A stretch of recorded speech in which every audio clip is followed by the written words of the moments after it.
Hey everybody, welcome to the Free Assange Vigil 43.3. My name is Steve Poikinen. I am joined by my co-hosts Andrew Smith and Kendrick Christian. We have an incredible show for you today. We're going to do a deep dive into the labor leaks, which should depose nearly everyone in that party. We will be joined by Mohammed El-Mazi. But first, let me run through some numbers real quick. It is 3,434 days since the beginning of the illegal and arbitrary detention of Julian Assange. 387 days since he was trafficked out of the Ecuadorian embassy, sold, as it were, for a $4.2 billion IMF loan. Reality Winner has been incarcerated for 1,063 days. In 2 days, there will be a case management hearing for Julian Assange. We will definitely be covering that. And on a positive note, Chelsea Manning has been out of jail now for 50 days. And the 10-year Wikileaks grand jury is no more. So like to end this little round of numbers on a positive note. And we definitely wish the best for Chelsea Manning. Before we get into the labor leaks, I would like to highlight one piece of Julian Assange related news. If we could go to the El País article and kind of walk through that a little bit, that would be cool, because this is written by Stella Morris. And if you've been living under a rock, Stella Morris, Julian Assange's fiance, mother of his 2 young children, she was forced to basically out herself in order to head off the press coming after her. So it just, the amount of courage that she had and the amount of fury that I have because this thing had to happen, about on par. Does anyone want to take the lead on this, or should I just go ahead? I can take the lead on it if you want. Go for it, buddy. So, the life of my partner, Julian Assange, is at severe risk. He is on remand at HMP Belmarsh, and COVID-19 is spreading within its walls. Julian and I have 2 boys. Since becoming a mother, I've reflected on my own childhood. My parents are European, but that was when I was little. But when I was little, we lived in Botswana, 5 miles from the border of apartheid South Africa. Many of my parents' friends who came across the border, writers, painters, conscientious objectors, it was an unlikely center for artistic creativity and an intellectual exchange. The books describe apartheid as an institutional segregation, but it was much more than that. Segregation occurred in broad daylight. The adjunction, torture, and killing occurred at night. We were totally exposed. The forces operated in a legal and ethical vacuum that engulfed us. The foundations of the apartheid system were precarious. So the regime met ideas of political reform with live ammunition. In June 1985, the South African assassination squads crossed the border armed with machine guns, mortars, and grenades. As soon as gunfire burst into the night, my parents wrapped me in a blanket. I slept in my parents' raced car to I slept as my parents raced the car to safety. The sounds of explosions carried through the capital for an hour and a half, and it took to kill 12 people. The first person to be killed was a very close family friend, an exceptional painter. South Africa claimed the raid had targeted the armed wing of the ANC. In reality, most of the victims were innocent civilians and children killed as they lay sleeping in bed. We left Botswana within days. I had absorbed my parents' vivid memories of the raid.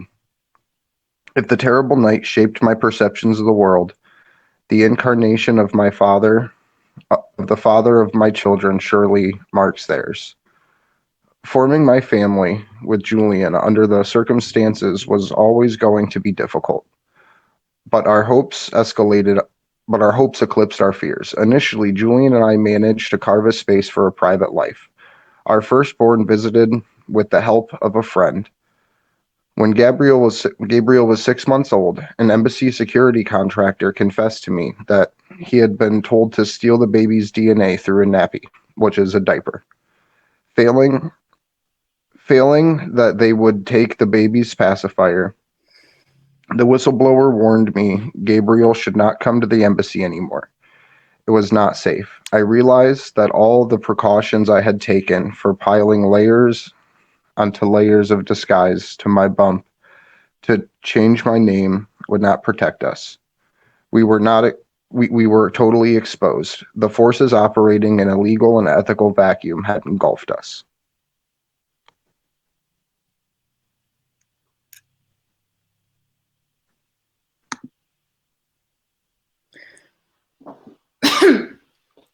Thank you for reading that, Andrew. I think that this article is quite affecting. Like moving even, further down, I really one of the parts that struck me was even at the very end where she said, it's not just our family who suffers from the infringement of Julian's rights.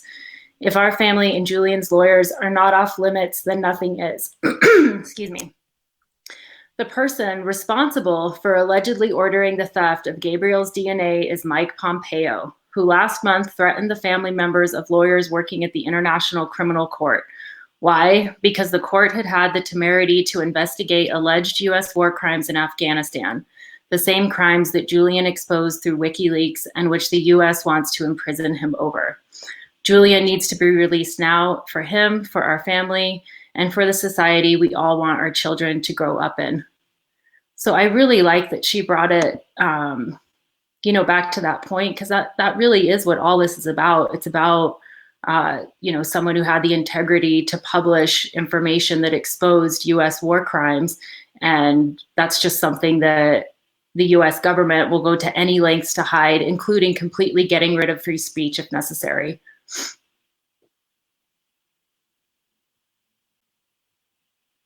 And as a parent here, I'm trying to put out some promotional tweets. Mo, you've been more on the ground than anyone else out of obviously us because we're in the States. What is the general sentiment in the UK journalist community about the Stella Morris outing herself, about the revelations that she's been able to give us over the last few weeks, and specifically, what is your take on the CIA, Mike Pompeo, and the State Department ordering a DNA test from a dirty diaper?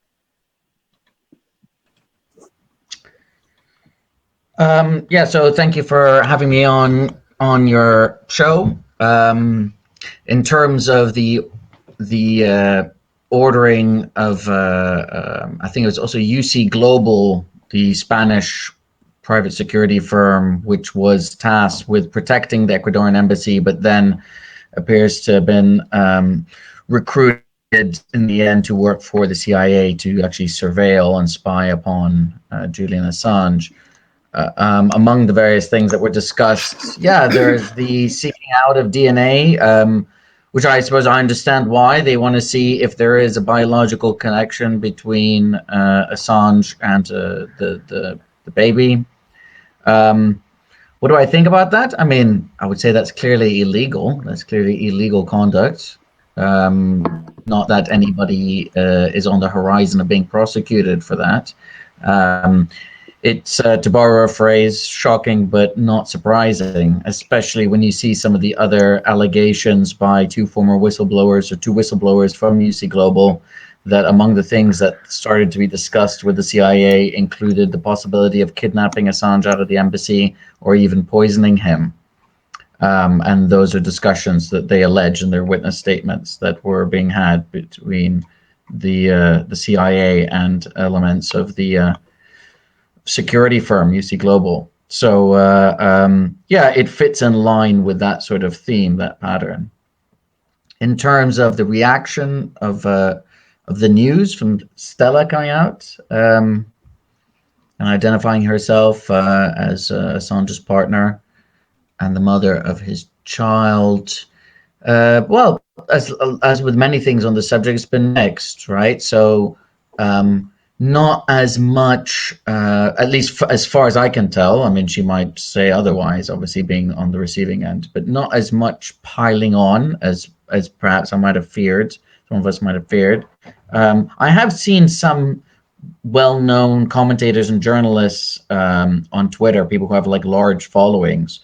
When it first came out, when it was first revealed that he'd have a relationship with her, it was mockery, I think, and contempt from some of them. Although they were pilloried online for it. There's one female Guardian journalist who actually works in mental health. That's one of her focuses, and that's Hannah Parkinson, right? That might be her name, and I'll shame that journalist, Hannah Parkinson. I can't.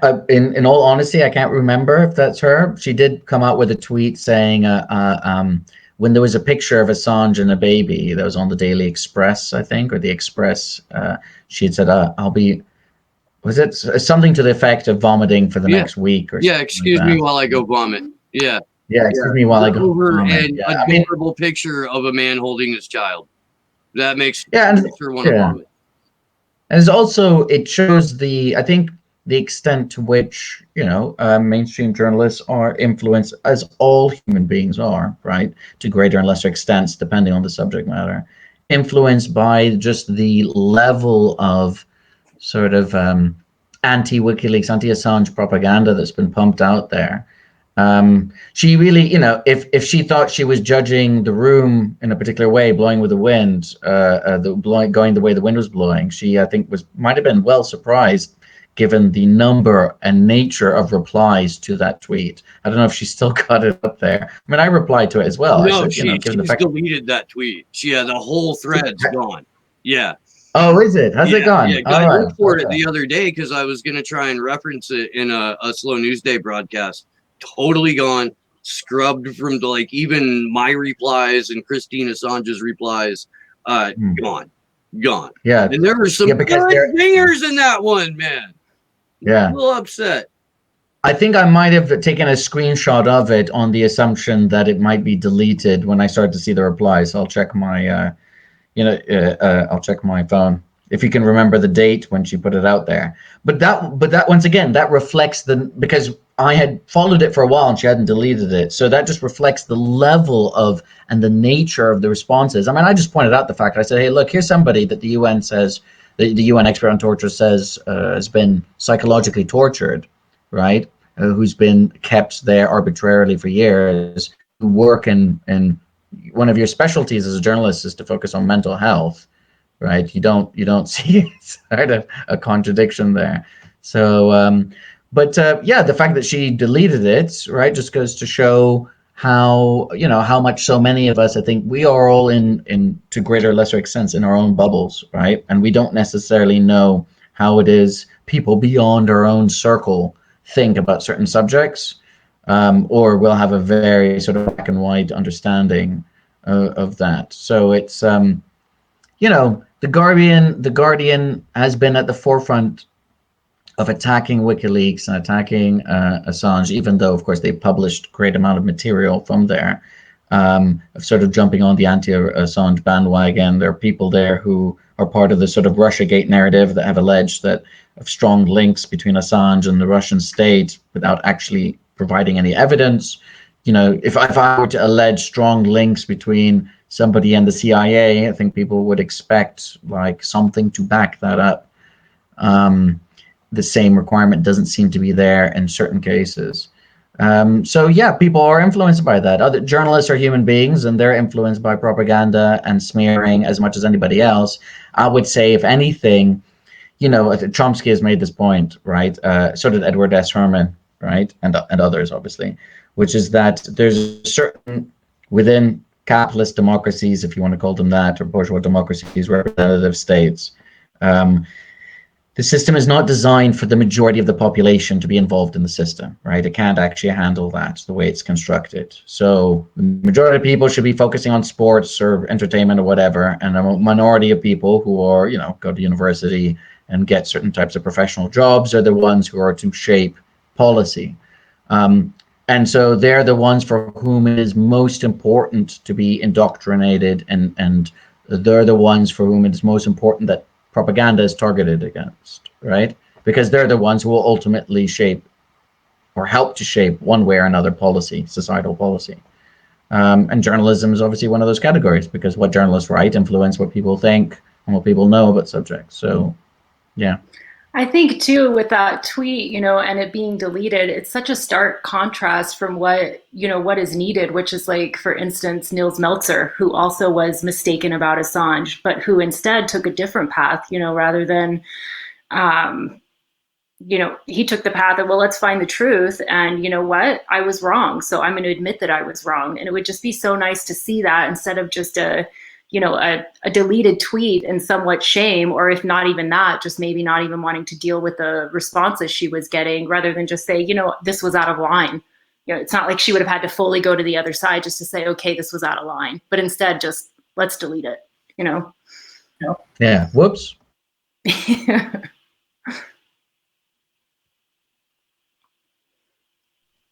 God damn it, that was dead air.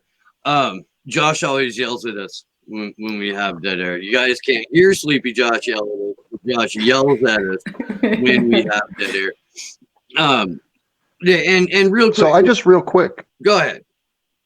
No, go ahead. Sorry. Oh, I was just gonna say, like, anyone who's watching or listening right now, I'm not going to tell you to be vicious to Hannah Parkinson, but you can certainly drive by her Twitter account and let her know that for a mental health professional to vomit over a picture of a man holding his baby is a little freaking weird. But no, Yes. like, I don't see how she can even call herself a journalist and then release something like that. Like, at the very pinnacle of all of it, like, this person obviously knows this situation, at least to a minor extent, and understands that this person also did her job. So Well, yeah. No, I was thinking that's the same point that Muhammad was making about, you know, that 20% intelligentsia class. Like Chomsky talks about a little, you know, that in Manufacturing Consent, that's just, you know, this world that's believing all this propaganda. So in her mind, you know, a journalist would that's the correct response. You know what I mean? That we know that Wikileaks is, we know that Julian Assange is, you know, a bad guy, or, you know, a cat abuser or whatever. So this picture of him holding the baby can't possibly be true. You know what I mean? Like, it's that kind of violent reaction to things like that, because in her mind she has a lot of premises that are false, you know, so an inability to even react properly to something like that. Yeah, so trying to get better media coverage is actually part of what we have going on right now for the actions for this week. I've been dropping it in the Restream chat, but basically every week now we're going to be putting out a different set of like 3 to 5 actions for people to take. This week it was contacting media outlets for better coverage, supporting journalists and activists that have been targeted themselves, and also signing and sharing petitions. So if you could, I just put that in the chat a couple minutes ago. It's still sitting up there. I'll drop the link in again, but please take the time to share these, and we'll have a whole new set of actions up for when we kick off tomorrow. And I think at this point, it's a good time to introduce the labor leaks and start running through them.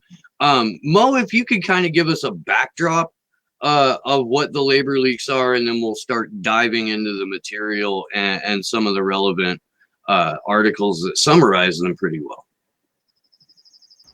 Okay, so the Equality and Human Rights Commission was asked, was being pushed. I don't know if we even know officially who it was that had asked them to, but to investigate the Labour Party under allegations of anti-Semitism. And so an internal investigation within the Labour Party was commissioned, which looked at a particular time period, which was actually a couple of years ago, looked at specifically the unit that was supposed to deal with complaints into anti-Semitism. But it also ended up looking at other issues, supposed so-called factionalism within the Labour Party at that time. And by my estimation, it does two main things, although it is an 851-page report. So, we might be able to discuss some key aspects of it, but there's a lot in there. And obviously, there's lots of repetition, as you'd imagine, for a report like this. People can find it still online, and there are lots of articles which look at various aspects of it.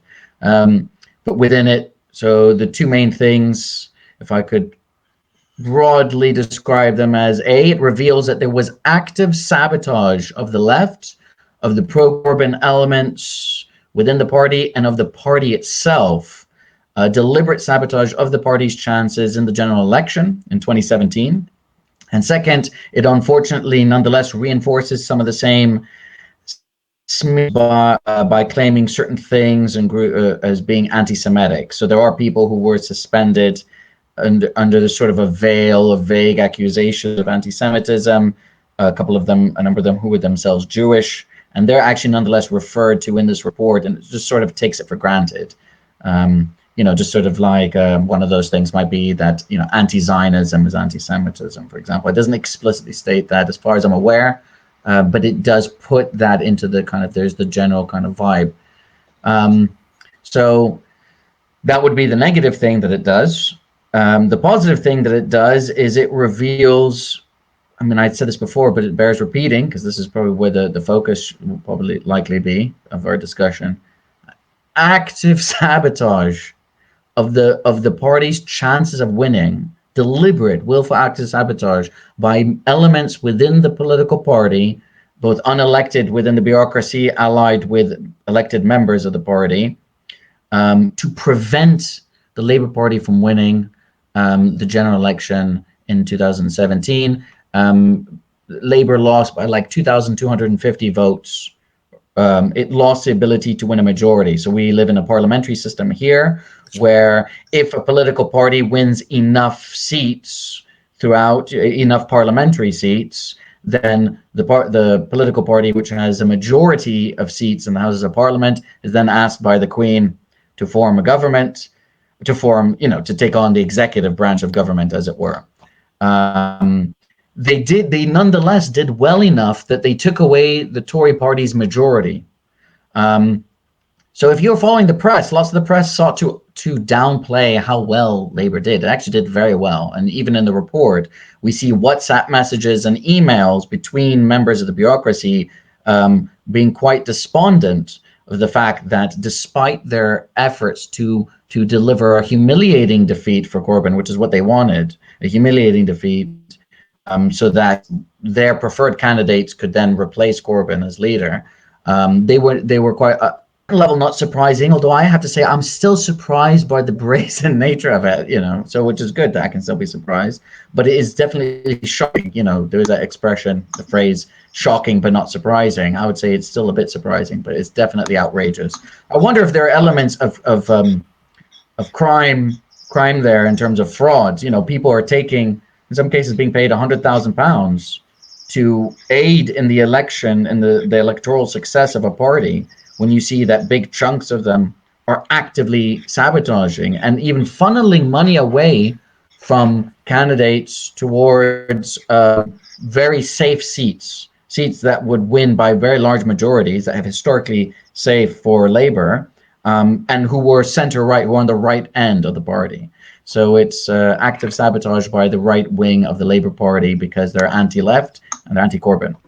So that's a key. If it's anything like we've seen in the U.S., when the Guccifer 2 leaks and the leaks about from the DNC leaks from Wikileaks came out, Jared and Elizabeth Beck did a class action fraud lawsuit against the DNC for it. And it forced the DNC to argue in court that they are a private corporation, that they are beholden to no one. So it would be interesting, because I'm assuming there will be lawsuits that come from this. to see what ends up happening with that, if they're going to make similar arguments, or if there's even anyone in a position to file a lawsuit about fraud, like you were saying with this at all. Yeah, that is very interesting. I mean, I was following that case as it happened, the DNC lawsuit, the lawsuit against the DNC, including when it first came out, where he said, I think one of the lawyers said, look, you know, we could make a decision, my clients, I don't know if he said we or my clients, but basically speaking about the DNC, you know, in smoke-filled rooms, something like that. Didn't he say, he'd talk about with cigars and smoke-filled rooms, we could decide on our own who the candidate is going to be. It's up to us, really. It's like we don't even have to follow our own rules of what we state in terms of neutrality. It will be interesting. I would put it this way: there have been, I know the judge threw out the case on the basis that this is a political matter, right? And that people need to, it's a political matter, so that people need to work within the party, or make use of the complaints regime or whatever it is within the DNC, which is of course a joke, when the point is that the regime itself is rigged in violation of its apparent rules. I have seen a number of lawsuits here challenging the Labour Party bureaucracy, including some of them which were successful. One by former MP Chris Williamson, was his suspension from the party. And they didn't say, oh, this is, the judge in that case in the High Court didn't say, oh, this is a political decision, so therefore it's outside of my scope. He ended up ruling that his suspension was unlawful. So I think there is definitely scope for, if there are people who have money, because it's expensive. And in this country, especially since certain reforms, if you want to call them that, or possibly deforms, depending on how you look at it, were done, you are potentially on the hook for not only your costs, but the legal costs of the other side if you lose, right? So the system in that respect is more favorable to a party of a lawsuit which has plenty of money, because if you lose and you've already got plenty of money, well, that's, you know, you've got plenty of money. If you don't have plenty of money and you lose, that means you end up having to pay the legal costs of the other side, and that's could mean you're paying tens of thousands, possibly hundreds of thousands of pounds. So that is a factor which have to be figured in, right, when people decide whether to sue. There is talk of a lawsuit right now, by the way, against the Labour Party as a result of these leaks. But the lawsuit is being brought by people who are named in the report as being among those engaged in sabotage, right? So it's like a data protection violation lawsuit. Like, you violated our data by allowing this report to be leaked, which is interesting because this report should have been made public anyway. You know what I mean? It's an official report. And if it shows you as being engaged in any kind of fraud, whether it's a crime or it's in a gray area as to whether or not it's a crime, that's in the public interest. So we'll see how well the Labour Party actually defends itself for this lawsuit, now that Keir Starmer, who's more from the right of the party, if you like, of the Blairite wing of the party, is now the leadership. You know, who knows, who knows, they might just decide to settle it or whatever. But there is a lawsuit right now. Let's talk for a moment about who Keir Starmer is. He's a solicitor. He's an attorney. He worked out of the Crown Prosecutorial Office at one point. A barrister. He died. He was chief prosecutor, so he didn't. Yeah, so he didn't make his way up the ranks. He was appointed chief prosecutor, and he was involved with the prosecutorial service when they were putting pressure on the Swedish police to go after Julian Assange. That the emails that were in the Nils Melzer interview in the Republic, where the UK is telling Sweden, don't get cold feet, keep going after this guy. That was during Sir Keir's tenure, his time with prosecutorial service there.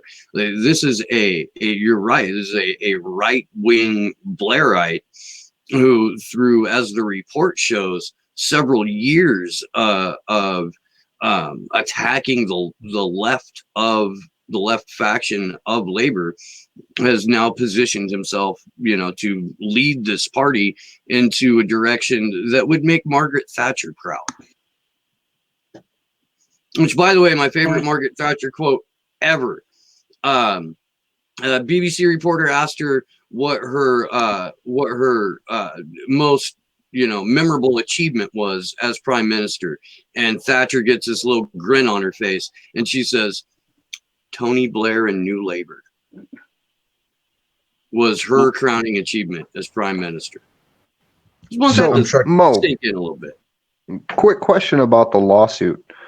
Since it is members whose names were essentially put out in this that are suing the party because they feel like it shouldn't have been put out, is it going to also be members of that same faction that were trying to stop Jeremy Corbyn that are going to be responsible for taking this to court on Labor's side, or have they developed some kind of way to separate the two so it's not the anti-Corbyn wing suing and the anti-Corbyn wing being sued, so to speak?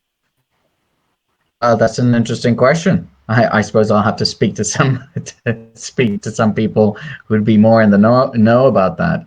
I mean, I imagine there would be consultation with, but once again, I don't know, but I imagine there would be consultation with the leading figures of the Labour Party in terms of what's going on with the lawsuit. There are a number of people who were there in 2017 that are covered in the report who aren't in the positions of power now currently. They work somewhere else, or they left the Labour Party bureaucracy. But yeah, it'll be interesting to see how. I mean, the lawsuit has been announced, but it's only recently been announced. This report was only recently leaked. So it'll be interesting to see how it develops. The short answer is I don't know. Although I was myself wondering how you'll end up having the. I mean, bear in mind there were there's the pro-Corbyn and the anti-Corbyn faction within the bureaucracy, where the bureaucracy was clearly, the majority of it was not pro-Corbyn. The majority of the membership was, right, because he was elected by a large margin. But the bureaucracy precedes him by quite some time, by many years, by decades, right? And part of what New Labour did when Tony Blair, that you mentioned earlier, that Steve mentioned earlier, when part of them taking over the Labour Party was the purging of leftist elements throughout the party, throughout the structure, right? So yeah, this is discussed pretty extensively in the leaked report. The amount of new people who came into the Labor, they're referred to as either like Greens or communists or Trotskyists, and a slew of much more negative terminology that's being used throughout this report. Josh, if you could please pull the Sky News article that along with along with Novara Media, these two outlets basically broke their report, and I want to kind of go through their bullet points real quick as to what they were talking about. But to set it up, the investigation, which was completed in the last month of Jeremy Corbyn's leadership, claims to have found no evidence of anti-Semitism complaints being treated differently to other forms of complaint, or of current or former staff being motivated by anti-Semitic intent. What that basically means is they're sort of trying to sweep this under the rug. Let's go down. However, Sky News understands party leaders have told General Secretary Jenny Formby the report entitled "The Work of Labour Party's Governance and Legal Unit in Relation to Anti-Semitism 2014 to 2019 should not be submitted to the commission due to fears it could damage the party's wider case." Of course it would, because contained within it are conversations in 2017, which appear to show senior staff preparing for Tom Watson to become interim leader in anticipation of Mr. Corbyn losing the election. Conversations which it is claimed show senior staff hid information from the leader's office about digital spending and contact details for MPs and candidates during the election. Conversations on election night in which members of the group talk about the need to hide their disappointment that Mr. Corbyn had done better than expected and would be unlikely to resign. Discussion about whether the grassroots activist network Momentum could be proscribed for being a party within a party. scrolling down here a little bit. Conversations between senior staff in Lord McNichol's office in which they refer to former director of communications Seamus Milne as Dracula and saying he was spiteful and evil and we should make sure he's never allowed in our party if it's the last thing we do. They refer to Corbyn's former chief of staff, Carrie Murphy, as Medusa and a crazy woman and a bitch-faced cow that would make a good dartboard. The fuck? Like, these are all the liberal centrists, by the way. These are all the people. They're like our version of your Clintonites and Joe Bidenites. And, yeah.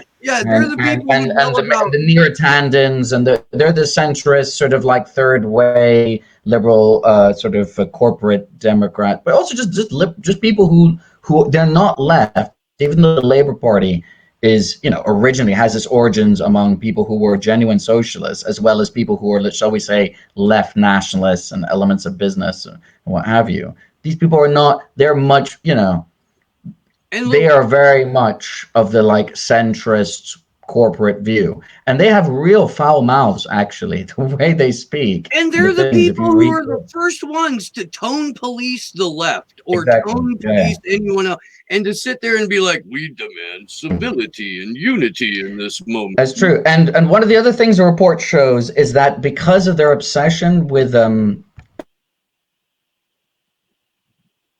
we lose you, Mo? I think we lost him. Mo, if we lost you, please jump back in. I'm gonna go back to this thing here real quick.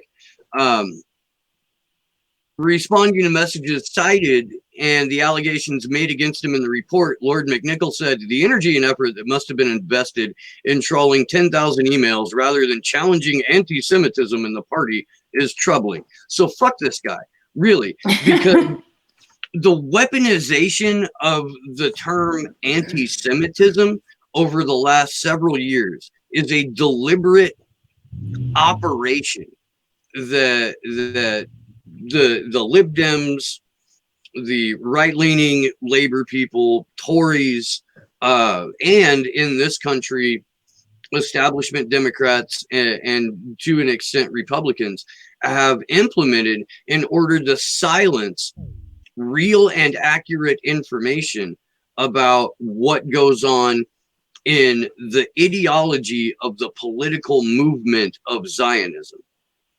Zionism is not Judaism. Zionism is not, it is a political ideology with a very long history that began before the state of Israel was established. So for this to become weaponized and for this to be used to oust Chris Williamson, to try and kill the candidacy of Jeremy Corbyn, which it apparently successfully has not once but twice, that weaponization of anti-Semitism is just ghastly, I guess. And it shows the parallels between the so-called liberal political parties here in the US and over in the UK about how it isn't about policy, it isn't about people, it isn't about democracy, it is about continuing the legacy built by establishment and pre-existing governmental power, to where in the labor leaks, it literally shows us the same way that the DNC leak shows us that it's about preserving the power of the establishment and curtailing any voices that may speak out otherwise. And not even that. Go ahead. No, I was just going to say that's so true, Andrew, because I think one of the things that stood out to me, just to bring home that point, is the comment, and I can't remember who it was that said it in here. I'm sure we'll go over it, but the people have spoken, bastards. Yeah, that's right. It just shows that that's, it's like they've completely lost sight of what the purpose is of any party at all in the first place, which is to represent the people. Well, can I? The one point I would disagree with, because I would agree that it shows very much how power structures exist to perpetuate those which created them or which have fully kind of taken them over, right? So that's absolutely true. The one thing I would say when we say it's not about policy, I'd say it is, in the sense that these people genuinely, just as there are those of us who generally maybe, I don't know, are generally right-wing libertarian or generally on the left or have those genuinely held beliefs, genuinely socialist and where the direction they think that the world needs to get towards, etc. There are those who genuinely disagree with those as well and genuinely hold their beliefs. So neoliberalism isn't like a fake thing. It is, or liberalism. They genuinely do oppose left-wing policies.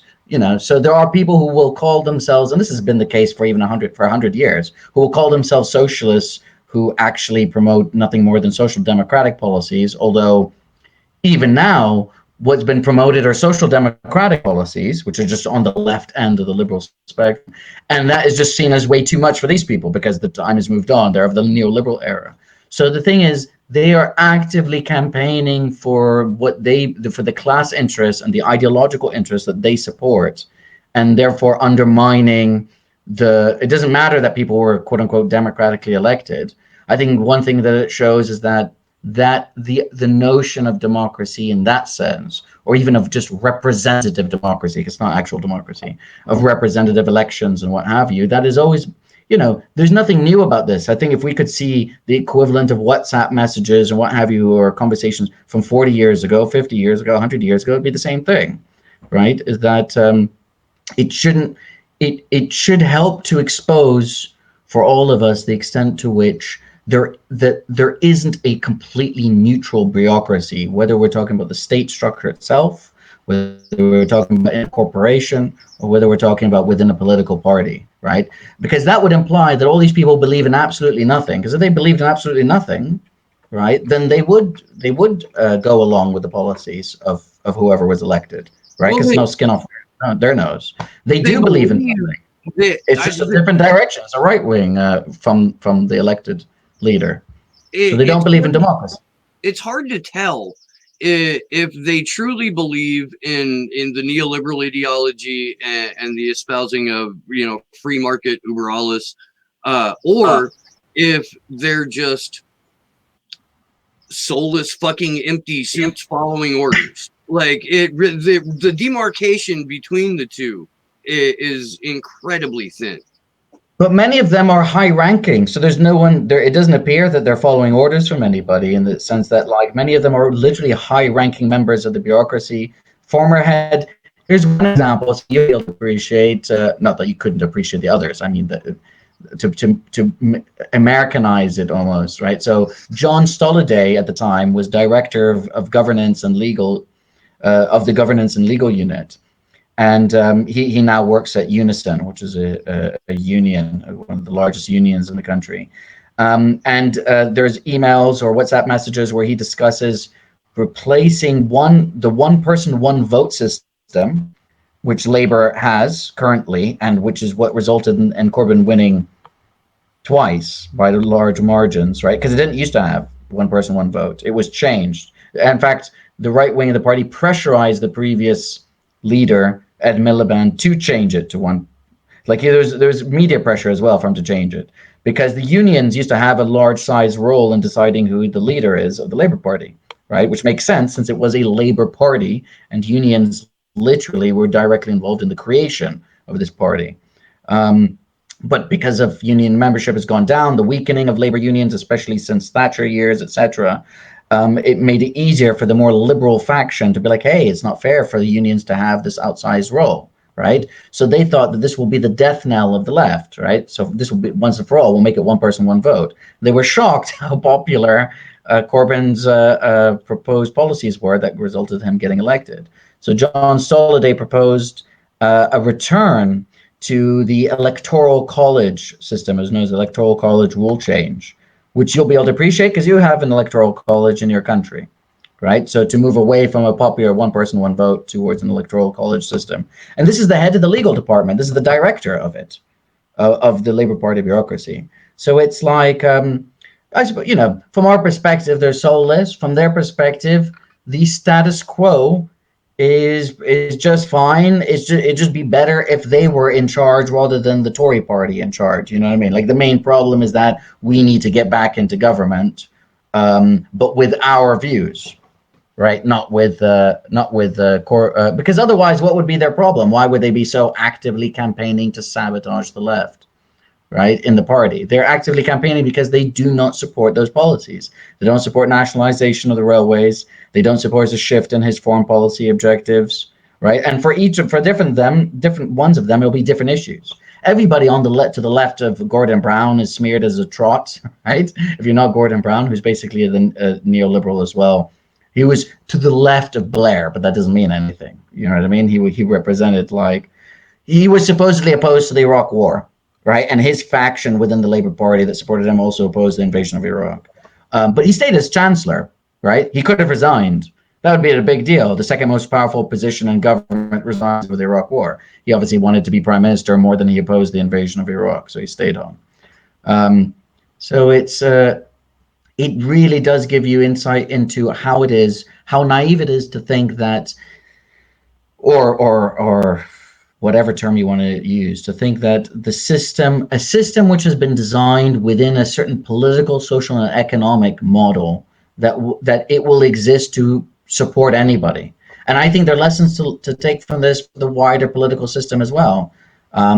This is a specific type of left critique of electoral politics, but the electoral system itself is not designed to be democratic, right? It was designed and chosen and evolved within certain political, social, and economic systems. So feudal, and then proto-capitalist, and then capitalist, right? It was not designed to give voice to the vast majority of people to actually change, not just give voice, but actually shape policy. And I think part of the issues that people have to see is the extent to which we can just wait and depend on the right politicians to take over government. And then once they win, because I spoke to MPs about this, like lefty MPs on Labour, when it still looked they might win. And I said, how much discussion are you guys having about how difficult it's going to be to govern, even if you win in a majority, right? Like the idea that the bureaucracy is just going to sit there and take your commands, right? That the intelligence services, that the military bureaucracy, that, there's an excellent article written in Declassified, you guys should check out, where it talks about how there was active sabotage of labor, active collusion with the press and the ranking members of the British military constantly leaking, British military and the intelligence services constantly leaking against Jeremy Corbyn, constantly.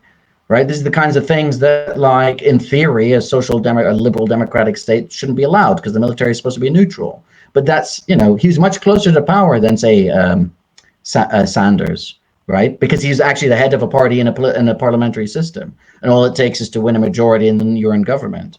But one thing I was arguing, the point is, I put this to these MPs, and they were saying not at all. I was like, capital strikes, finance capital goes on strike. They start transferring money out of the country. You start having sabotage of the economic system by the capitalist class, like you do everywhere else, historically, like we saw in Venezuela as well. How much are you guys preparing for this reality that you're not going to have the police force, the military, and chunks of the civil service bureaucracy on your side? And it was literally not at all. These aren't discussions that are being had. Because I suppose if you're going to be a member of parliament for a long time, you have to believe in the system. And Corbyn is a believer in the system, right? That it is possible to achieve socialism through electoral politics. I leave it to our viewers to determine on their own whether or not they think it is realistic. I have a question for you. How do you think then now this, this right-wing faction in the Labour Party that's moved, what are their main differences then with the Tories? What do they still disagree on?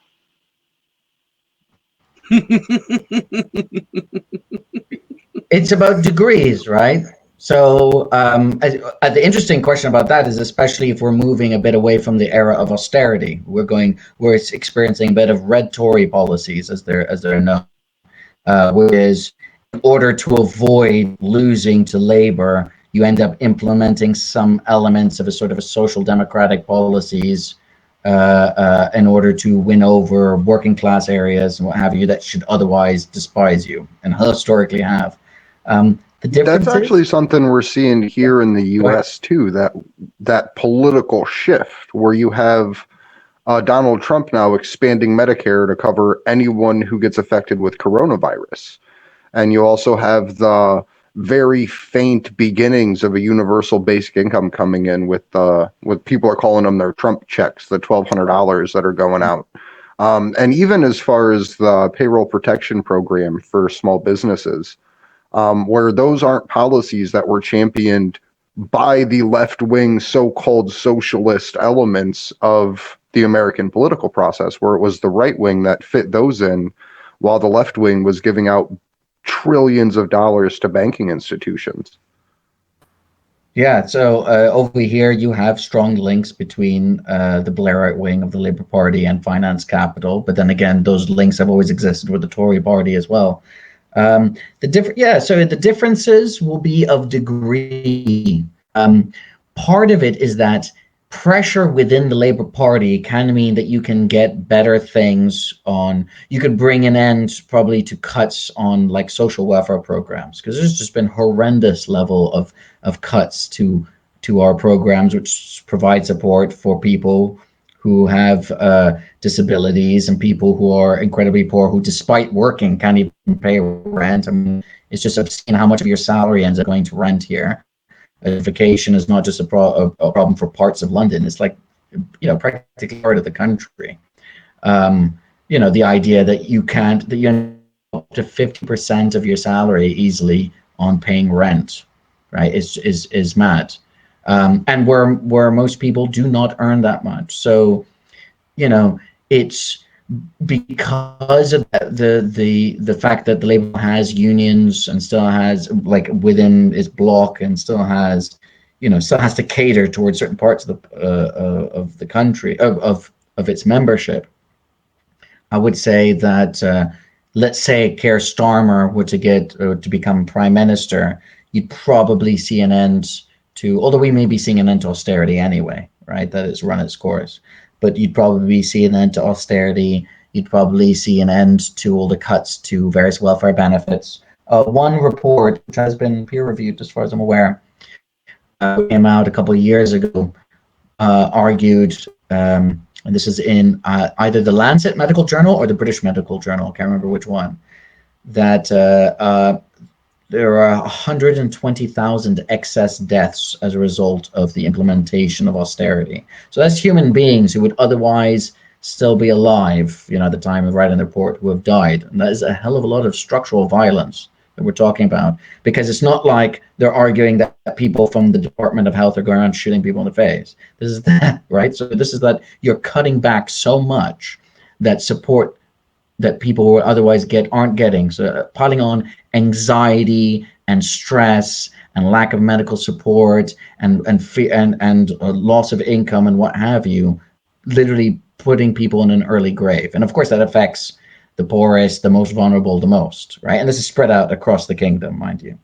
That's a lot of people to be killed as a result of policies, which we know historically do that anyway. If you look at post-Soviet Russia, if you look at Eastern Europe, when these policies, which weren't called austerity back then, they were called structural adjustment programs, pushed by the IMF and backed by the United States and Britain, which is privatize everything, right?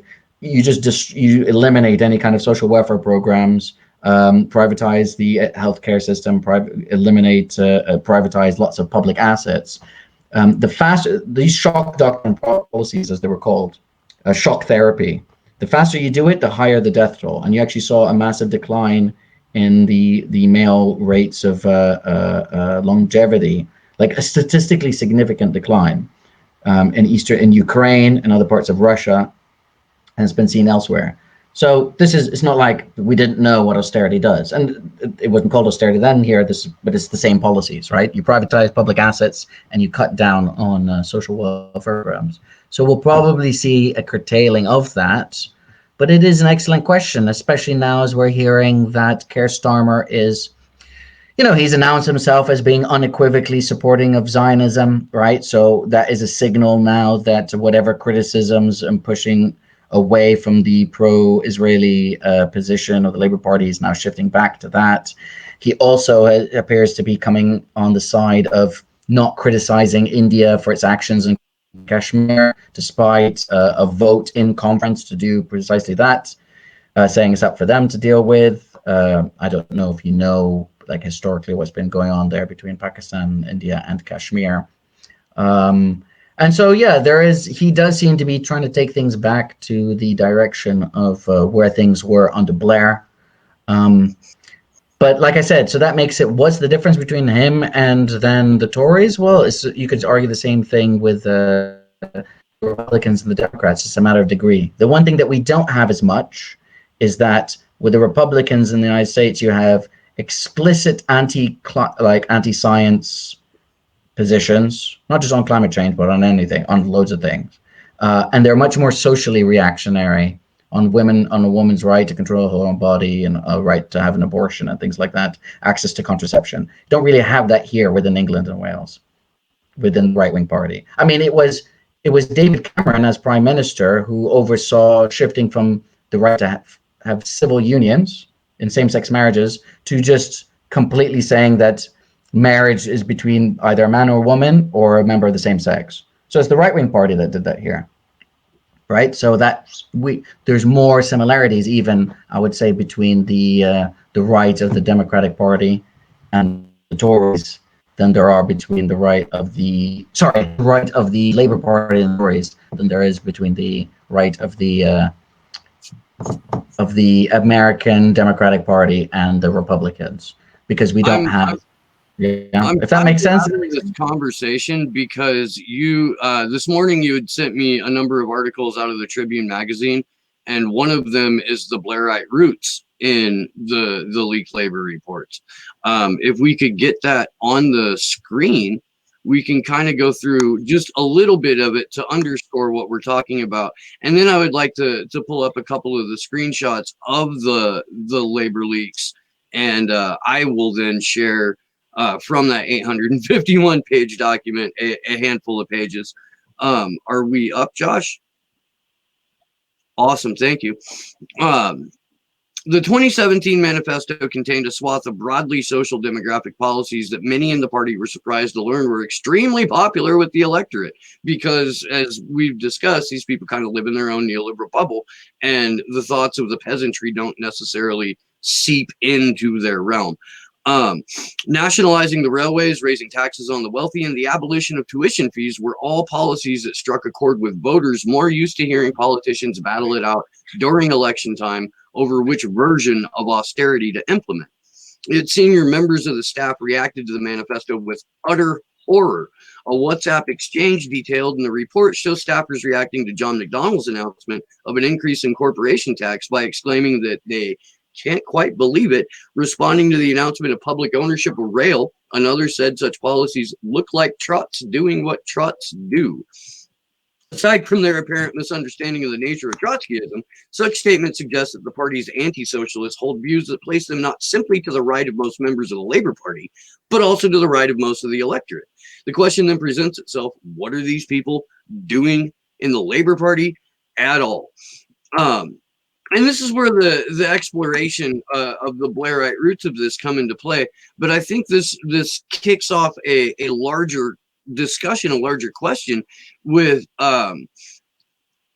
the reality that in the Five Eyes countries, particularly, but certainly, you know, globally as well, the disconnect between the people who are in positions of perceived or real power and the electorate, or the, you know, the rabble, me, you know, it is so overwhelmingly stark that you have to question the legitimacy of the electoral system as an entity, as a whole. And I think that, you know, to clearly rigged elections here in the US, back-to-back presidential elections, a 2017 Labor election where the party tried everything they could to sabotage the candidate and then wound up succeeding in 2019, along with ousting Chris Williamson. There are people questioning the legitimacy of the system in the UK. Is it just factions of the left, or is this sort of become a public discussion? So I can't So I'll just say what it is that I've come across, but bear in mind, for me to give a proper perspective on that would require like a kind of census-like research, which I can't claim to have done. It's interesting. You mentioned Chris Williamson. He is working on developing sort of his own like a movement, a movement that is not linked to a political party and it's not linked to the Labour Party. And this is a guy who's been a member of the Labour Party for 44 years, right? You know what I mean? So he obviously believed in the system for many years. And he wrote an article, I think it was it published in the Morning Star, which explicitly said, talks about the sort of limitations of so-called representative democracy or electoral politics, and talks about the need to develop movements and organizations outside of that system to be able to push for change. So there are definitely, I think there's definitely appetite. There probably will always have been appetite. It just goes up and down depending on what's going on, right, around you. So in that respect, I have seen people questioning the legitimacy of the system. But the old saying, does it come from Orwell? Those who control the past control the future, and those who control the present control the past, right? So what do you think about what's possible is quite often determined by what you know about your own history or about our history as human beings, right? So when I try not to do it too often, but when I'm in discussions, I'll quite often end up saying, representative democracy is it's sort of a con, the term, even representative democracy, like 150 years ago, nobody would have used it, right? So the idea that a republic, some kind of representative democracy, would have been scoffed at, would have been laughed at. And same thing, the idea that Britain was a democracy would have been laughed at. A democracy is what we could refer to as being a direct democracy. Today, that's the term we use, right? Where where chunks of everyday people would be directly involved in having a say. Whereas a system where you elect somebody who then has, officially speaking at least, the power to decide policy and do anything about it once they're elected, that is by its very nature and its design oligarchical. It's not democratic. So you cannot have a representative democracy in that sense, right? And that's by design. You could have a delegate-based system like they have in Rojava in northeast Syria, where people who are elected are delegates, they're not representatives. So if they end up voting on a policy with the other delegates that violates the what you've granted them, their community has told them that they can do, that policy just gets reversed, right? Because they're a delegate, they're not allowed to do that. And it does happen sometimes, right? Where you've exceeded your mandate. That's not the case with a representative. I could tell you that I guarantee and swear on my soul that I will vote in favor or against a bill, and then I get elected and I vote in favor of it, and there's nothing you can do about it unless you're going to vote against me in the next election, right? And we're told that's representative democracy. So yeah, there are people who do question that. The point is, how do you, on the one hand, how do you take disenchantment with the system, but then turn that towards productive means? Because you can have loads of people saying the system is bullshit. People have been saying that for years. When Tony Blair won, I don't think you had millions of people who didn't vote, right? And you still have millions upon millions of people who don't vote, right? So it's people becoming disillusioned can also just turn into them being disaffected and saying they're all the same, there's nothing we can do, and then people just leave the party. And I don't think people like Keir Starmer have a problem with the fact that people are now leaving the party because they're disillusioned. You know what I mean? They want people to leave the party. They find those people to be a pain in the ass. So, There's a go ahead. couple of sections in that leaked report that talk about like lower membership does us better. Yeah, and I think we've seen the same thing with the Democratic Party, right? Which is low voter turnout is shown to be better for the Republicans generally. Medium voter turnout is seen as being better for the sort of centrist Democratic Party candidate, and the highest level turnout is associated with doing better for candidates who are at least perceived to be most on the left of those options, right? Yeah, it's the same thing here. Social democratic policies, when they're polled, when you don't associate them with anybody, and you just say, "What do you think of these policies?"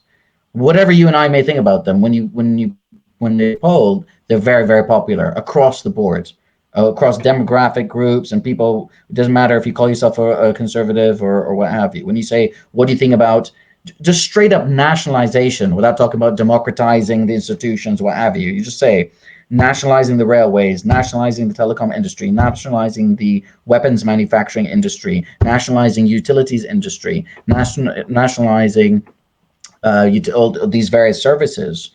We're talking about 60, 70, 80% approval rating in the country.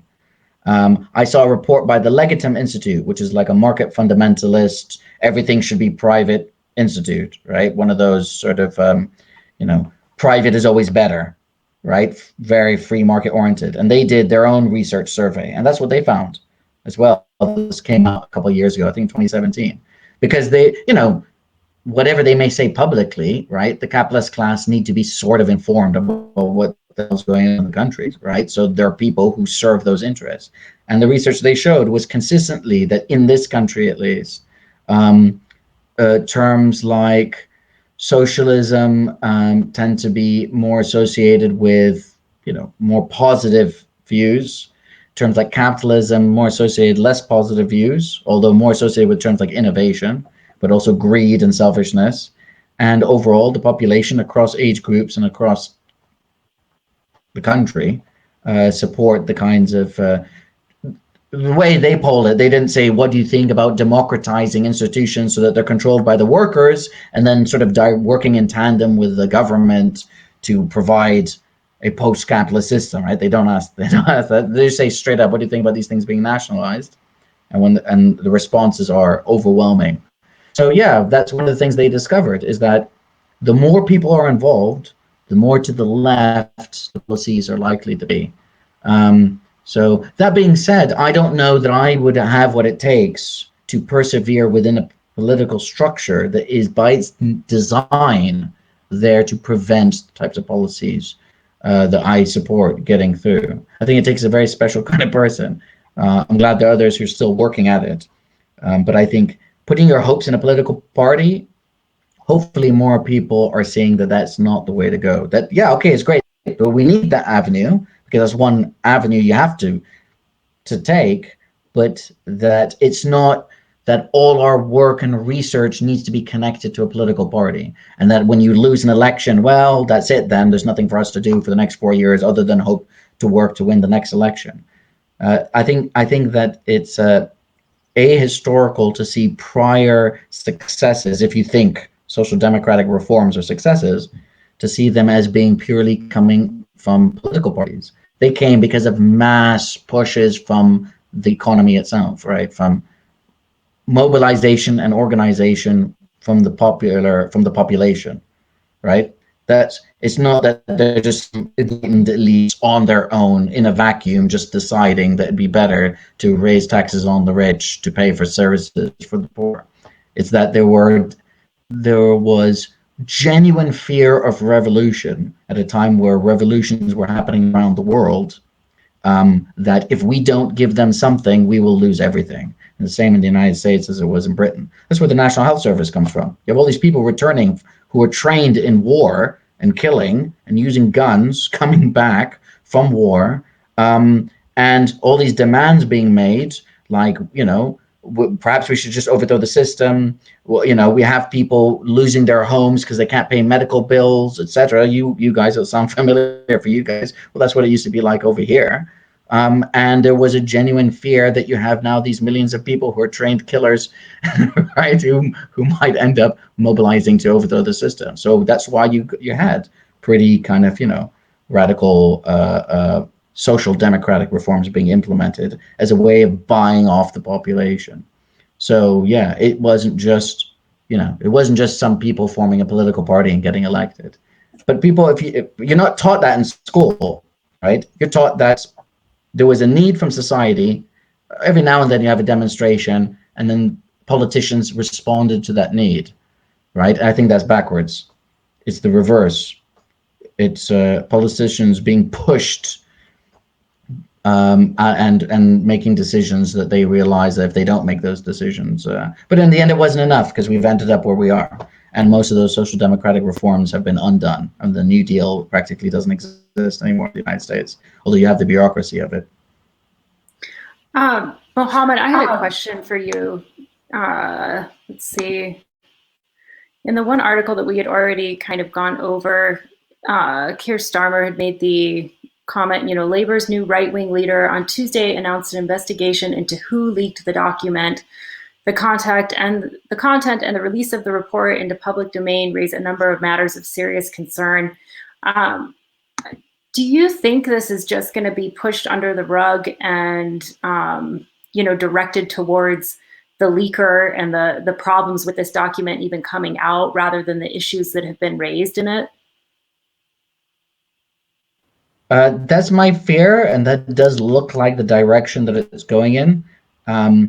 It comes down to how much within the party is still able to push to demand that that's not the direction that it goes in, right? Because there are still elements, whether it's representatives of unions or just other people who are within the bureaucracy who are say more to the left, the ones who wanted to win, if you like, under Corbyn. So even if you weren't to the left, but just say you weren't, you wanted to win because you still thought that it would be better with Corbyn as prime minister than with the Tories being in government. If there's enough pressure, that's what it comes down to, right? So Keir Starmer was director of public prosecutions, and a man named Ian Tomlinson, a news agent, was hit by a police officer with a billy club, or the equivalent, if you like, and he died. He died of a heart attack, and it was caught on camera. And the only reason, I mean, this guy has a background as a human rights barrister, by the way. I should point that out, right? So, and he worked on a number of notable cases, including pro bono on the McLibel case. I don't know if I mentioned with you guys, where McDonald's was suing an activist, a London Greenpeace activist, and a different postman who were handing out flyers about McDonald's. They were saying all this information is defamatory, it's not true. And they were sued by this billion-dollar corporation. And one of the people who, if you guys should watch the documentary, it might be available online, called McLibel. And this went on for years, right? Ended up being a media disaster for McDonald's, right? And one of the people in that documentary that you see at one point, offering advice and assistance to Helen, and I forgot the gentleman's name, was Keir Starmer, right? I'm pretty sure he's even written a book on the Human Rights Act, right? But that was, we're talking about 20 years ago, right? But the point is that he didn't bring an action against the police officer who killed Ian Tomlinson until there was immense pressure to do so, right? Police officers kill people in this country like fairly regularly. Not that it's televised. Most people actually aren't aware of that. Like once a week, somebody here who's unarmed will be killed by police officers. Christ knows how much it would be if they were armed with guns, right? Because most police here aren't armed with guns, although the number of armed police is increasing as the number of unarmed police is decreasing, which is another issue altogether. So what I'm saying is he, like other politicians and politically minded people, because he wasn't a politician at the time, do respond to public pressure. That being said, they did such a lousy job that the guy ended up not getting convicted. So, you could argue they phoned it in, right? But I would say that, I'm not going to repeat myself. I already repeated it 3 times. Yeah. That is the direction it looks like it's going in, whether or not, and it ends up being a complete whitewash and they just focus on the person who leaked the report rather than on the contents of the report, will come down to how much pressure there is from below and within the structure itself to demand some form of accountability. So yeah. Well, if the DNC leaks were any kind of example, literally they started a new Cold War over it, where they didn't discuss the contents of the leaks. They went after the publication and the journalists that disclosed what the hell was going on behind the scenes. The UK has done a lot of Russiagating in and of itself. It was actually one of the reasons why Julian was silenced back when he was in the Ecuadorian embassy over the poisoning of a former Russian spy, I believe, that didn't actually kill him, if I remember properly. And Julian said something along the lines of, well, maybe it wasn't Russia. And then they cut his internet. But to get back to the point on hand, do you think that there's any type of diversion or movement that they're going to try to make in regards to maybe not necessarily blaming Russia, but just blaming the people and trying to put their heads on a stick for reporting this? I mean, it does. Well, actually, there's very little. I know that reference to Sky News report, but there's pretty little. Most reporting in the press, including in the Guardian, has been pretty superficial. It hasn't gone into the details. I don't know how many members of the public, everyday members of the public who consume news, are aware of the fact that a report leaked which shows active sabotage of the Labour Party by the right wing because they did not want the pro-Corbyn elements to win. I don't know if they know that and of the kinds of things being put out there. Most of it is more about the fact that there was a report that was leaked and criticism that the report has been leaked, etc. So we have seen in the past, there were previous documents that were leaked that Jeremy Corbyn referred to, including that were leaked to him or his office, that showed negotiations between Boris Johnson and Donald Trump, or at least their administrations, regarding sort of aspects of privatization or further privatization of the National Health Service, something which the Tory party has said that that's not on the table with our trade negotiations with Trump, right? And then you had people coming out with this argument that, this leak was done similar to other Russian leaks. I mean, I don't even know what that means. There's a Russian way of leaking a document. So yeah, I mean, that's a tried and tested method of instead of dealing with the contents of a leaked document, you either attack the messenger, or in this case, the alleged conduit, because it was never shown to be the case, right? That Russia was involved with how, and what are you supposed to do? Are you supposed to start outing your sources, right? Because the only way you can prove is to be like, well, actually, it was John Smith, who's a member of the Ministry of Health, who leaked this to me, right? If you do that, first of all, nobody will ever leak anything to you ever again. And then you can open this person up to criminal prosecution under the Official Secrets Act, right? So it's, and they know that you won't do that. They know proper people won't do that, won't out their sources. So is it possible? Sure, but it's also just as possible that they just, this is not a news cycle anymore. You know what I mean? We just won't focus on it. It's, there's all kinds of ways that news can censor, and one of them is just or spin things, but it can also just not report. I don't know how much you guys have seen on the subject. You know what I mean? Like when it came out, it was kind of a big deal. There are those, Novara Media, that's a lefty alternative site, right? Other sites that you'll see it mentioned, the World Socialist website, well, the name speaks for itself right there. Like us, other places that I've read stuff about it, the Tribune, right? These are not mainstream establishment sites. No, you're in my course of trying to pull information on this, I found that I was a little bit surprised because of how massive a revelation or a series of revelations are in these leaks. How few outlets ran with it, and the ones that did were sort of shaming the idea. The mainstream outlets that ran with this, the legacy or whatever media you want to call it, were sort of shaming the so far unnamed leaker for trying to take down labor. It was seen as like an attack on Keir Starmer and his I guess incoming leadership, rather than holy crap, we need to address these problems within the Labour Party.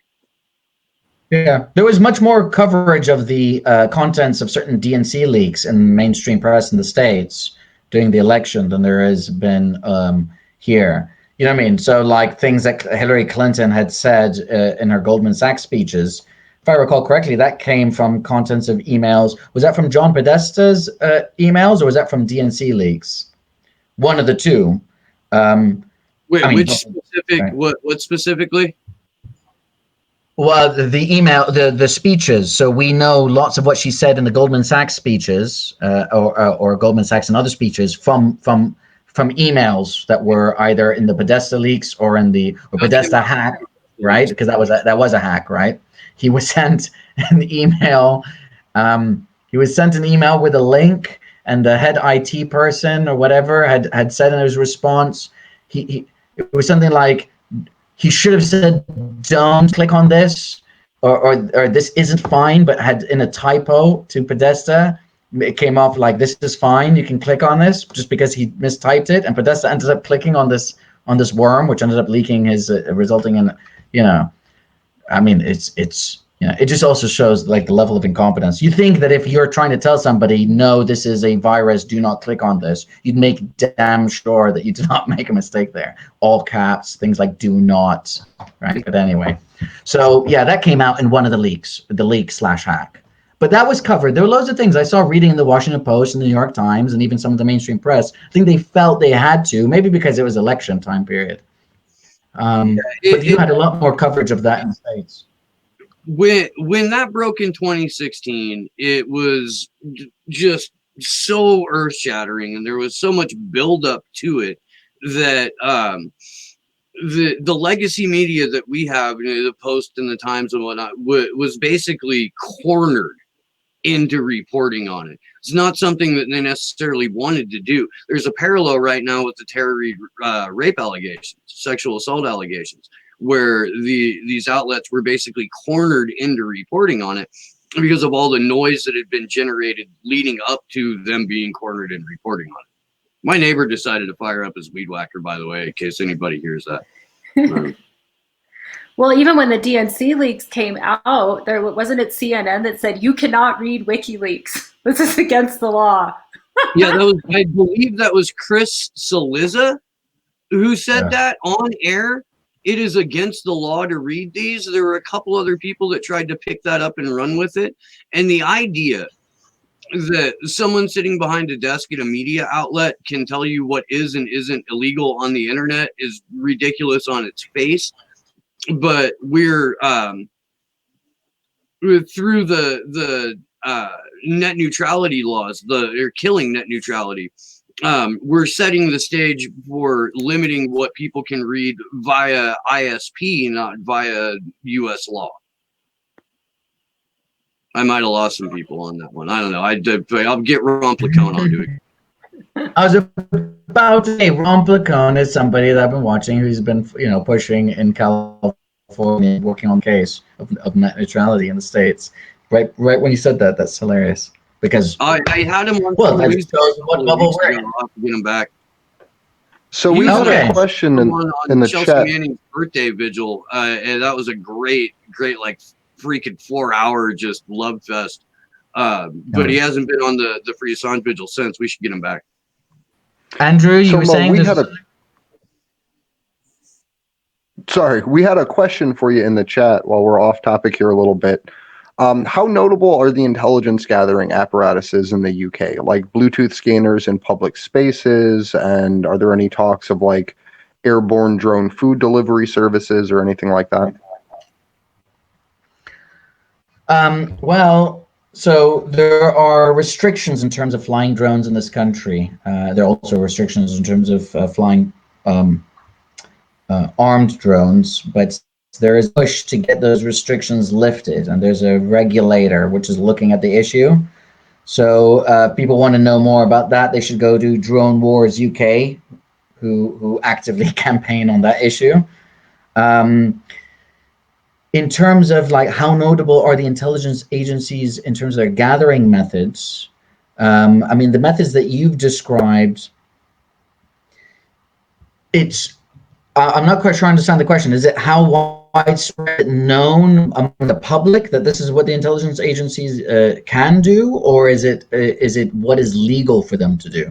So in terms of legality, lots of the things that were revealed by Snowden, including mass surveillance and computer and phone hacking, were explicitly authorized by the Investigatory Powers Act 2016, which was passed after the Snowden revelations, to basically retroactively legalize that which was being done by the GCHQ and some other intelligence agencies.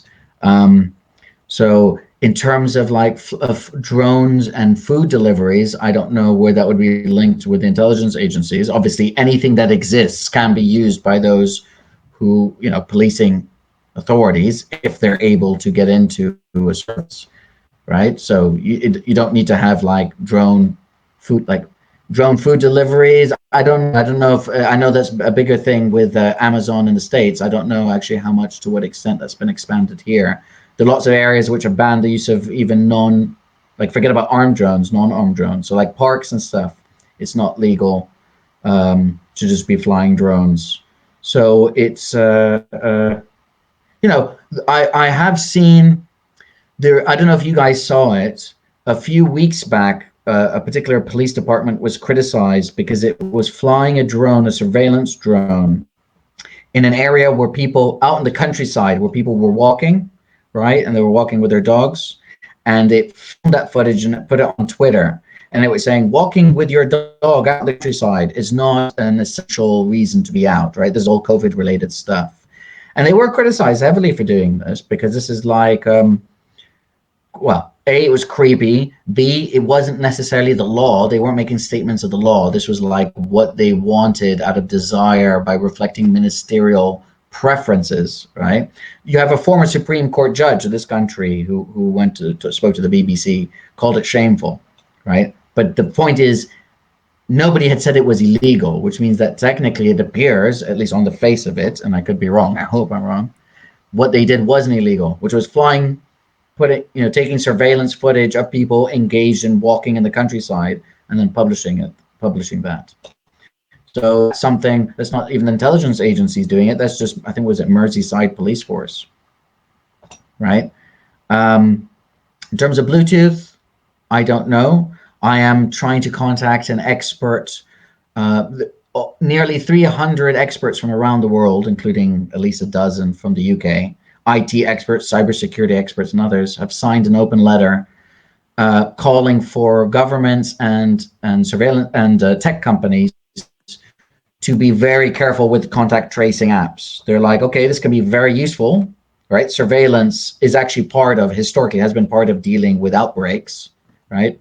But they're saying if you do it wrong, that means it's open to abuse by states, hackers, and organized crime. Right, so governments, organized crime, and hackers. So there's a right way to be doing contact tracing apps and a wrong way to be doing this kind of surveillance. And it comes down to how you design it, whether you use Bluetooth or not, what the algorithm is designed and what structure, is it open source, can we look at it, etc. So I'm trying to get an expert on that to speak specifically onto that point. To what extent could something that has been designed to be dealing with, say, COVID, tracking illnesses, be then used to provide other surveillance for other reasons, but also just end up providing intimate personal information that shouldn't be in the hands of anybody, right? So if people want that, I can send you guys the link, and I don't know if you're able to link up to that, because I found the open letter. It's not in a news article. It's on like a Google Doc, if you like. And people can read the critique there, and then they can see the kinds of concerns there that exist.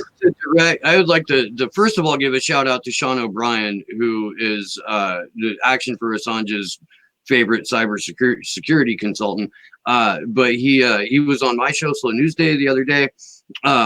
Maybe it was yesterday. I don't know. It's all starting to blend together now.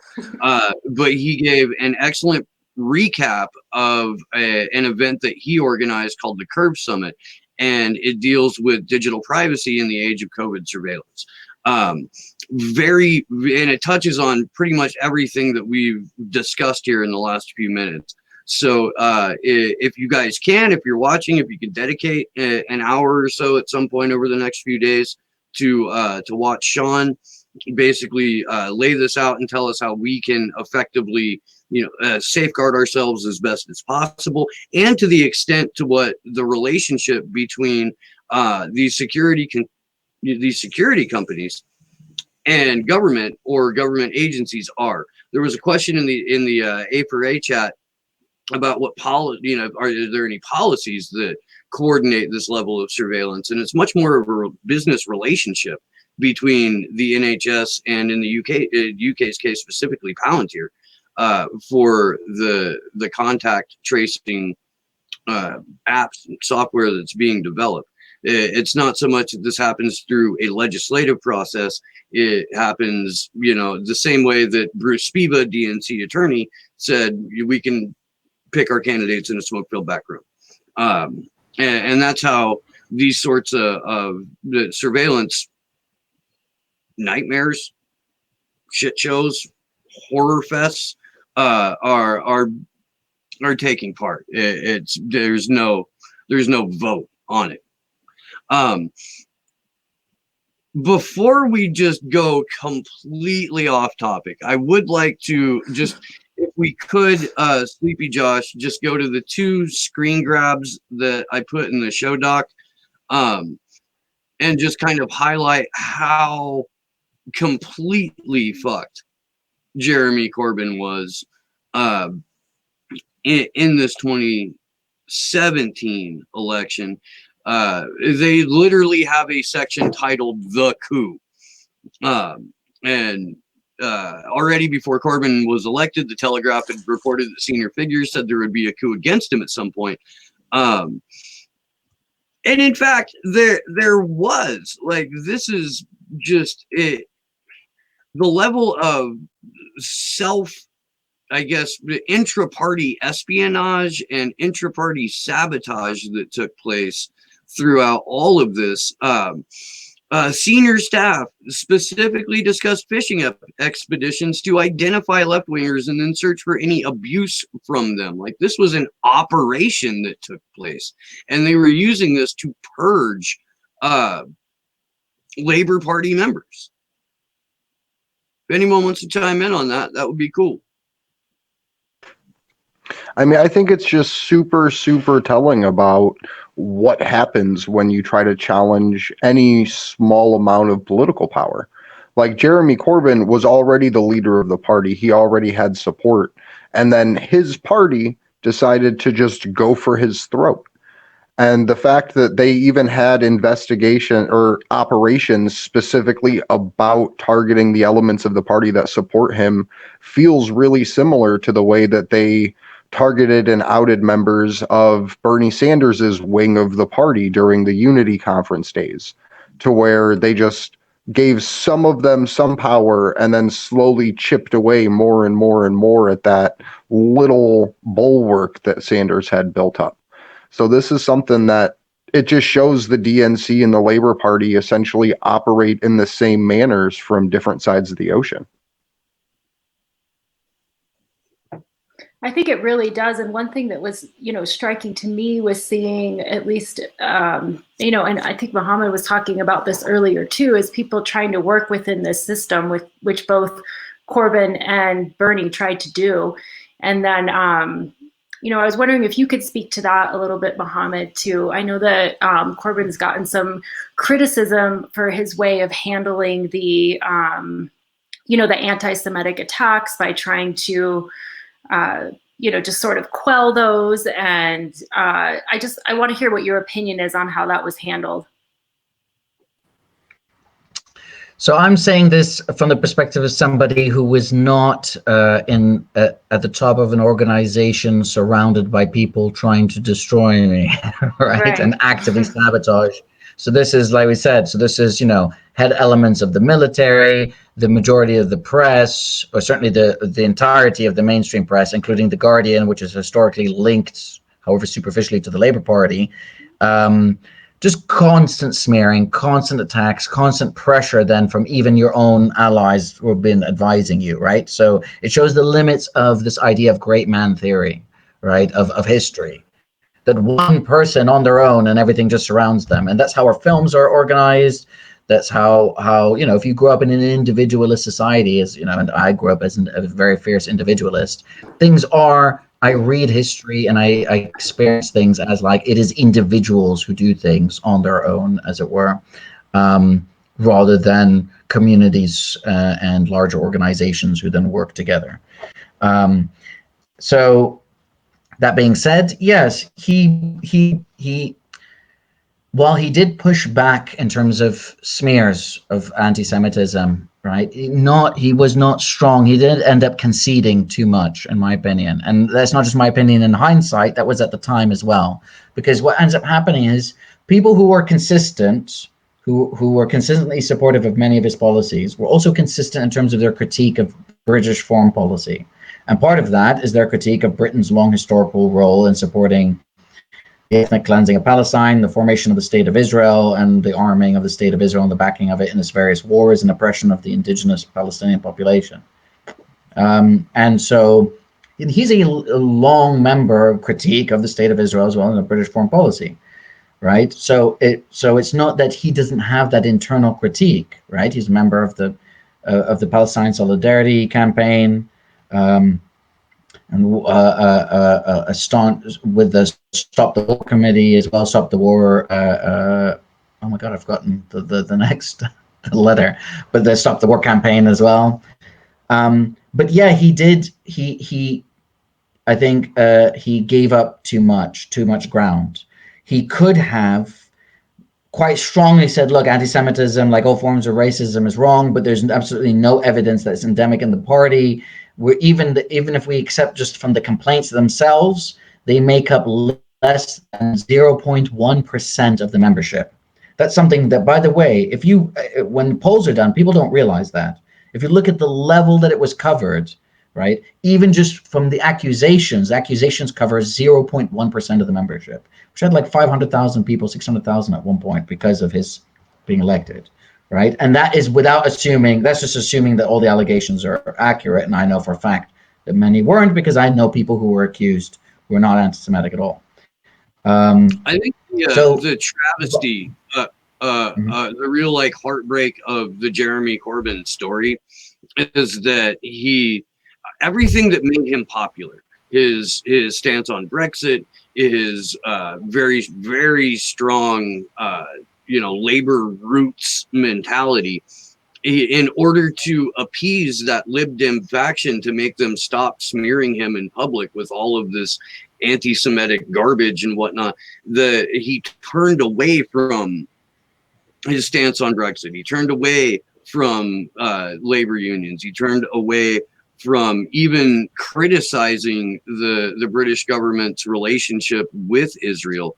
And that effectively made him weak as a fucking newborn kitten in the eyes of the electorate that had got him to where he was in the first place.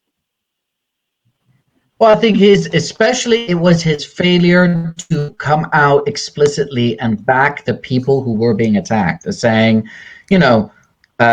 these people, I've known these people for years, they're not anti-Semites, right? They're being smeared as anti-Semites. Criticism of the State of Israel, criticism of the founding ideology of the State of Israel is not racist, it's not anti-Semitic. And the Board of British Deputies, with all due respect to them, are not supportive of Labour's projects. They have a historical support for apartheid South Africa. So I don't know if you know them. They've sort of self-anointed speakers, representatives of like British Jewry, right? Jewry, Jewry, the British Jewish population, right? But they are reactionary theocrats. Yeah. They're constantly the go-to people by the press. Like, what do you think of Jeremy Corbyn? Is he anti-Semitic? Is criticism of Zionism anti-Semitic? And it's like, well, but they're only going to them and asking, right? There's a long history of anti-Zionism. First, anti-Zionists were Jewish, right? Right. First of all, Zionism originates among Christians, and the majority of Zionists are Christian still to this day. There are tens of millions of them, you guys should know, because they're mostly in your country, right? But it originates from this country, it originates from Britain, and then it migrated to the United States. So the majority of Christians the majority of Zionists are Christian, and historically speaking, the majority of Jewish people are not Zionists, right? No, because again, Zionism is a political ideology. It's not a religion. It doesn't encompass. Yeah. Well, it's a nationalist ideology. That's true. Yeah. But it didn't gain popularity among Jewish people, among people who consider themselves to be Jewish. We're talking about even until after the State of Israel was created. So we're talking about the 1967 war, right, and how that was represented, what was happening there. But I mean, religious Jews, liberal Jews, secular left-wing Jews most of them opposed Zionism if they had a policy on it, if they had an explicit policy on it. That started to shift. Norman Finkelstein writes about this in The Holocaust Industry. I think it's The Holocaust Industry where he discusses this, about when it started to become part of a focus of people's minds in the mainstream. So, but over here, you have this group who are the Board of British Deputies, who are like Jewish clergy, if you like, and they're literally, the press would go to them. It's conscious, right? They're going to them saying, "What do you think about the issue?" And Corbyn could have and should have just said, like, "Look, with all due respect to their opinion, that's their opinion, but there are, historically speaking, literally what I've just said, right? There were many of the people who've been targeted and smeared and pushed out of the party are left-wing Jews, right? That's one of the things I did. I did an interview with Jackie Walker, who's Black, Jewish, descendant of slaves and slave owners, right? Portuguese slave owner and a Portuguese Jewish slave owner and who married or had sex with, married one of their slaves, right? So like literally this is her ancestry. So there is this mixed sort of ancestry there. And she was heavily smeared and in the end pushed out of the party. But I know other people as well that this was going on, and these people who've known Corbyn for years. So the thing is, when the thing is, he's surrounded by whoever's advising him, right? That's what people have to understand. Like, you understand what pressure you would be under as well if this is the structure of the system that you're dealing with, right? This is not a new party that was fabricated from the ground up, and you're surrounded by those people, right? You're surrounded by people who are like, and this is something I kept hearing, right? Just shut up for now and wait till we get into power. And this is something people are being told from the top, not say from Corbyn, but from others like Jenny Formby. Right? Just keep your mouth shut and wait until we're in power. Of course, the thing is that if you're prepared to sacrifice that much before you've taken power, how much more are you going to prepare to sacrifice when you have actual power? Right? The idea that you're going to become more brave when you're in government and now forget about people in your party now that you're surrounded with. Now you're surrounded with by this entire bureaucratic structure that we've discussed. You're even further away from the average person now, because you're in government, right? And you're living in the prime minister's residence, et cetera, et cetera. And this is with the types of discussions I was having with some MPs, and I was trying to point out that, like, if you're not prepared to draw a line now, your lines will keep moving until eventually you've compromised so much, you'll first lose the main base that got you where you are, because they'll become so demoralized that, you know what I mean? Because they've been pushed out or demoralized, what have you.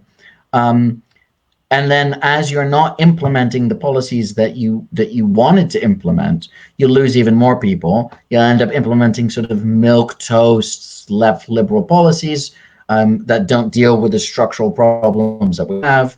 And then you'll just lose the next election or the one after that, right? You'll just be clinging on to power. So it's a death by 1,000 cuts. So that's my main critique, is that I understand that maybe you have to keep your mouth shut on certain issues, but when there are attacks against people who represent your fiercest, most educated, I don't mean like a university educated, but like battle-hardened, years of experience, kind of educated and committed members, then it's like, who are you going to have left backing you? Generalized, wishy-washy people who know nothing about the real-life experience of the world. I mean, the types of people, just to go back to Jackie Walker for a second, I'll just end on this. When, I saw there's a documentary called Witch Hunt. You guys can watch it, I think, for free now online, which is about the smearing of the anti-racist left. And I wrote an article about the film and linked it to what was going on with the party wider, more generally. So it's about this. It was about how anti-Semitism was being used to smear the left in order to undermine its chances because of its wider program in Britain of what it wants to do. And she talks about how one of the things they were dealing with in the 80s was, combating groups with names like Hitler Was Right. Like that was their name of the organization, who'd be working in tandem. That when you'd see them marching, they'd be marching with police officers who are dressed in police uniform. Or if you want to know the relationship of the police and the right in this country. Yeah, like literally that's the kind of things that people had to deal with. It was more overt in the 80s, right? So these people who have dealt with like flat out like fascist, out and out fascists, who've dealt with, where political correctness as a movement, right, was literally to get to like stop using the N-word, right, against people, right, at university, where certain things would become like taboo, because that's what the original political correctness movement. And also what ended up becoming the banning of fascists from advocating fascist policies at universities. And I mean fascists, yeah. Because, for reasons of freedom of speech, it wasn't always the case. But it's like when you're being attacked by the police and you're being attacked by fascist gangs, and these people have direct or indirect support of the overall state, that was what safe spaces were about, was so that like black people and Jewish people at universities didn't have to deal with somebody advocating their extermination, right?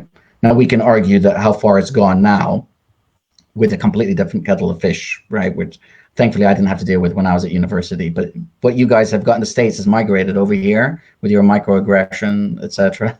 Right? And I know it comes from like a good place. I don't want to say it doesn't come from a good place, but that has migrated over here. Thank God I didn't have that when I went to universities. There was none of that. You're microflexing on me, bro. Yeah, and all of that. What, you know, but that's where people can sort of, but in a certain sense, where you have such hyper policing of tone and terminology, what ends up happening is that you can't have proper conversations about things.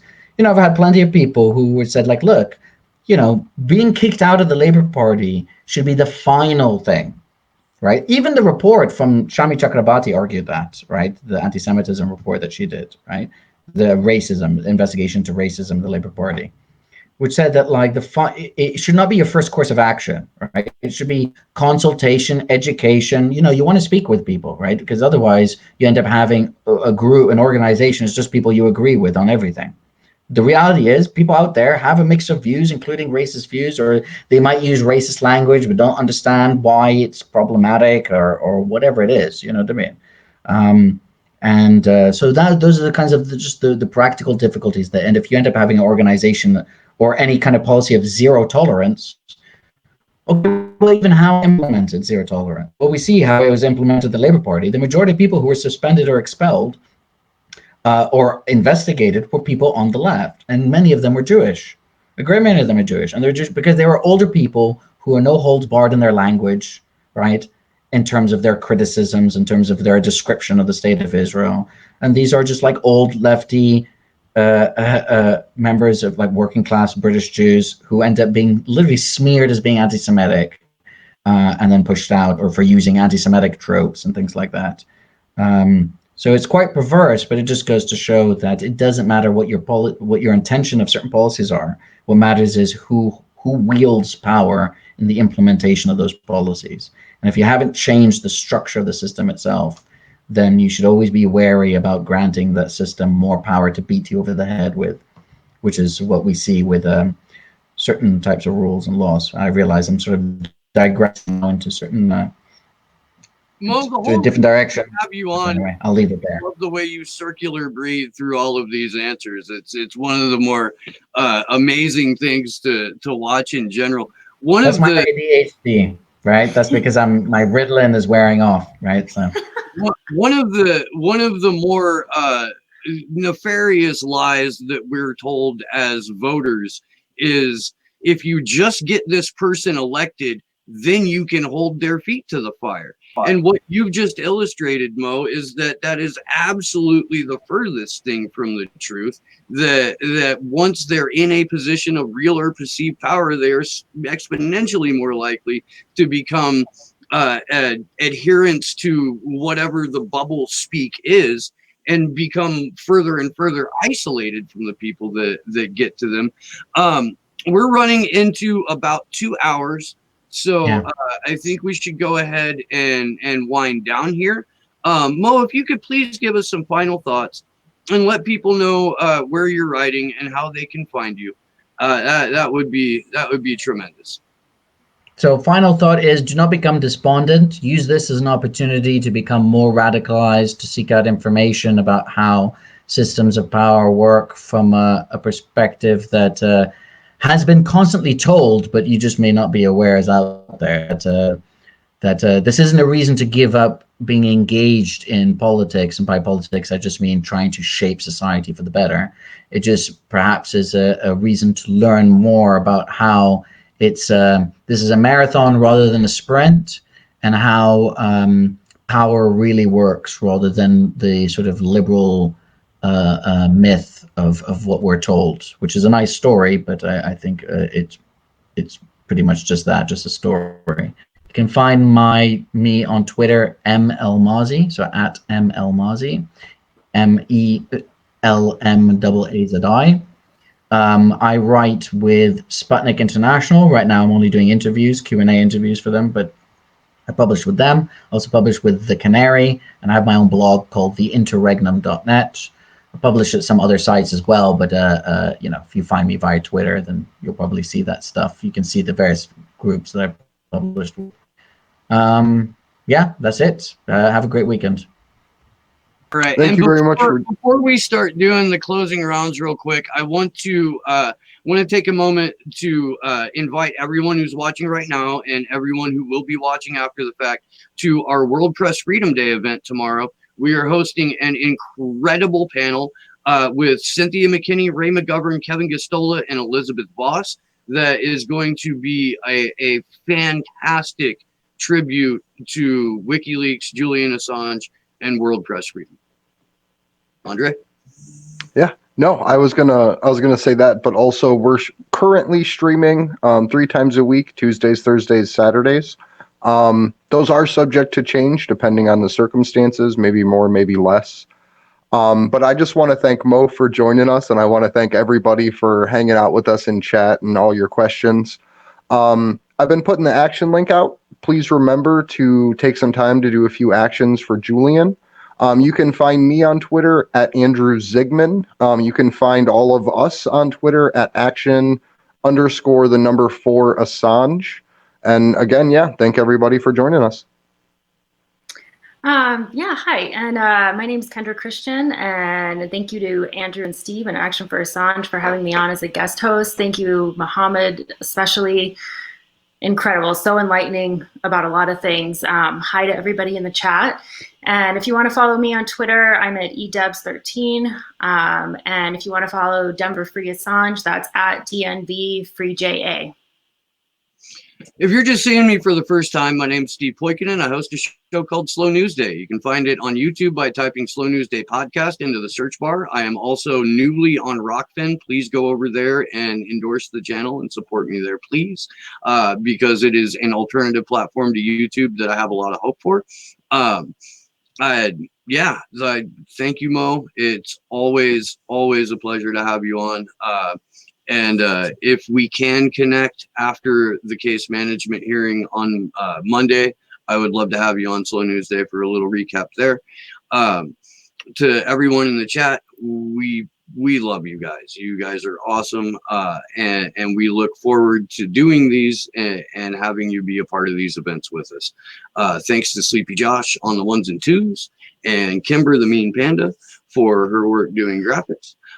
We will see you tomorrow for World Press Freedom Day. And if you're so inclined, join me at 6 p.m. Pacific, 9 p.m. Eastern, when Elizabeth Mueller will be coming on to Slow News Day to do a thorough look at the Trans-Pacific Partnership and what a mess it is, how she became a targeted activist through her work in protesting against it, and what it looks like now. It's called the CPTPP now, and it's even impossibly more nefarious than it was when the neoliberals in the Obama administration came up with it. So if you can, please do that, and we will see you tomorrow. Good luck to us all.